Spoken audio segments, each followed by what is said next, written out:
You are watching a clip from the Sports and Sorts podcast. We've got a couple of requests already. Damien had said not starting with the fins up miracle, and then later on, I'm surprised you could hold the Bryman back. The Dolphins won the Super Bowl yesterday by Clint.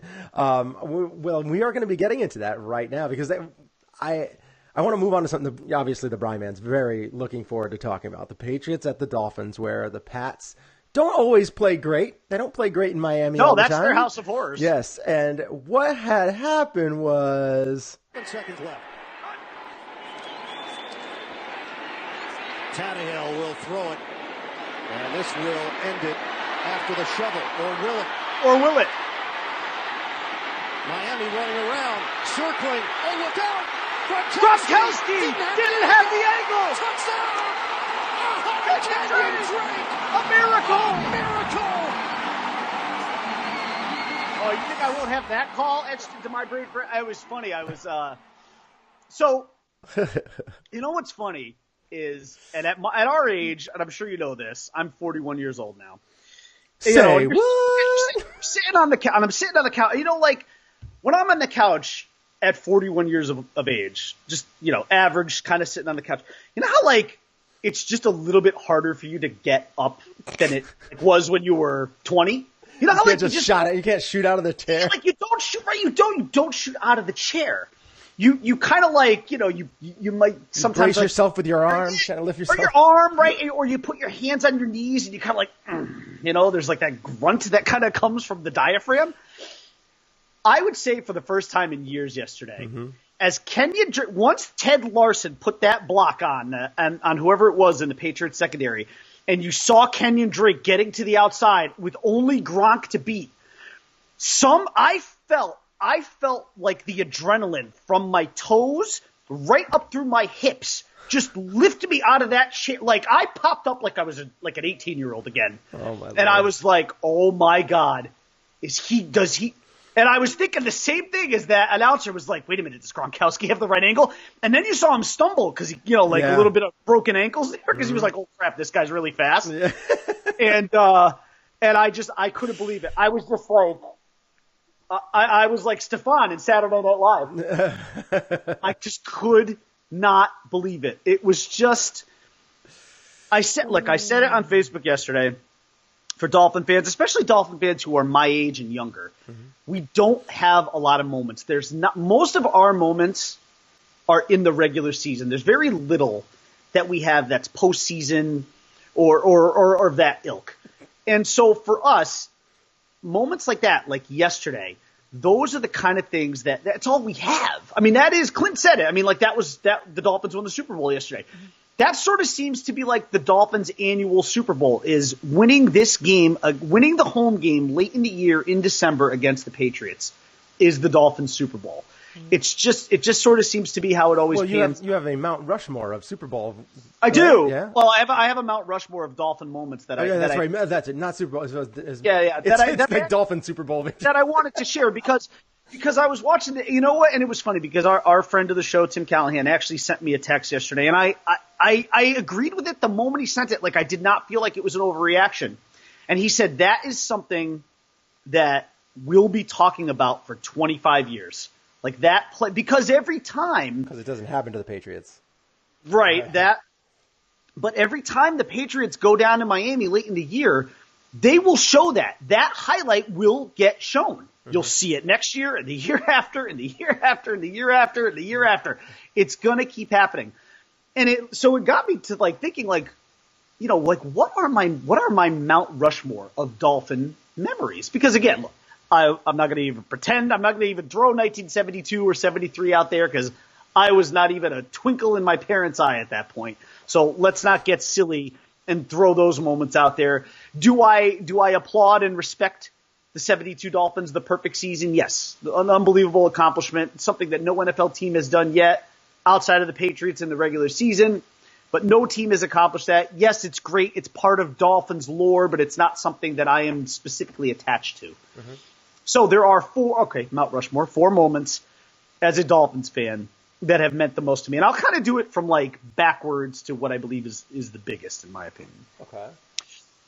This one, the Miami Miracle, yesterday, slides in in the number 4 spot.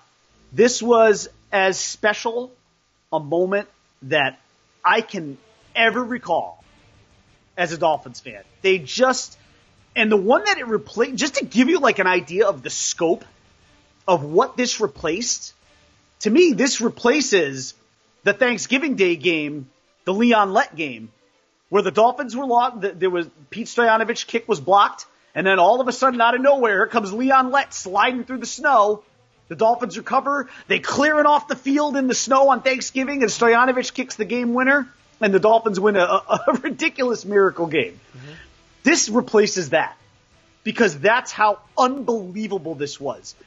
That wasn't even a trick play they won on yesterday. It was a fluke play, a goof play. They were dead to rights. Mm-hmm.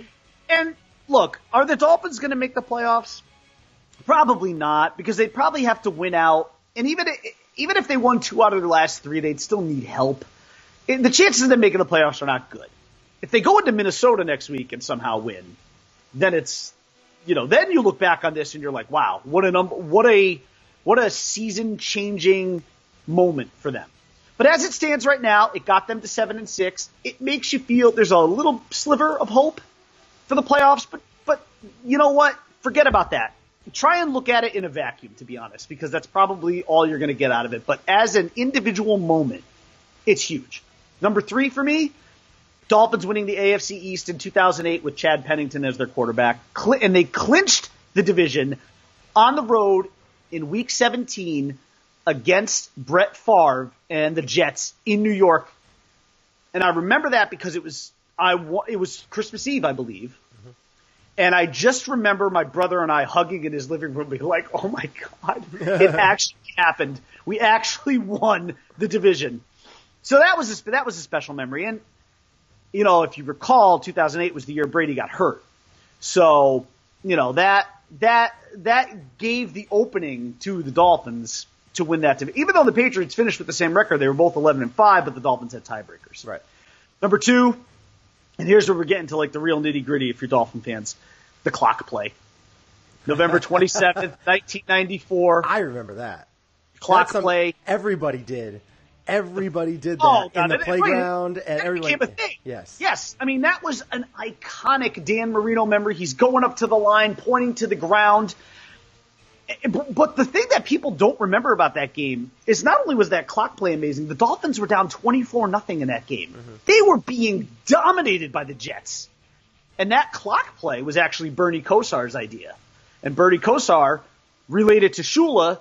They got it into the game, and it worked. I mean, it worked. The Jets were caught completely off guard. Mark Ingram caught the game-winning touchdown, which I believe I think Mark Ingram caught all 4 of the touchdowns in that game for the Dolphins. And I will never forget the way I celebrated. I was jumping up and down like Marino was, like at the same time Marino was, just jumping up and down. Back when you could jump up and down. I could, right. Back when I actually could get separation between my feet and the floor.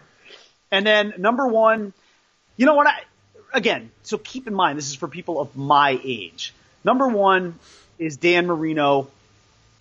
Not that there's ever going to be revenge for the 84 Super Bowl, because that just wasn't possible.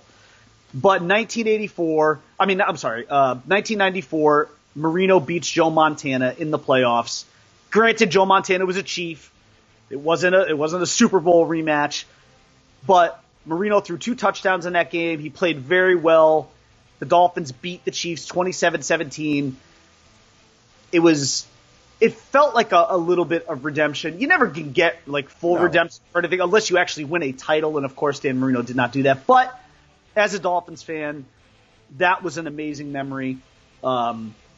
Just him beating Montana, going into the middle of the field and shaking Montana's head afterwards, and knowing that this time he was walking away with a victory and going into round 2 of the playoffs.